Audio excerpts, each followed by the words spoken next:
কি? স্যার আমার নাম তো করিম। করিম, জি স্যার। তোমার নামে মামলা 5,000 টাকা। কে স্যার? মামলা কি? আবার লুট। কয়জন? লোক তো 3 জন। কে? 7 জন। 4 জনকে। এই রে দেখ। ওই ওজন নাকি হবার নাই, একজন ওজন 3 জনের সমান। তুমি মিয়া কম করে খাইতে পারো না? তোমার জন্য মামলা খেলাম। থামো, আগে কাগজ লো মামলা।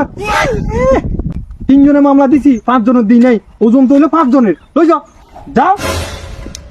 আর সেই কম করে খাবা। কি ওজন ওজন আবার জরিমানা দিত না, আমার লগে চালাকি কইরা দিছি।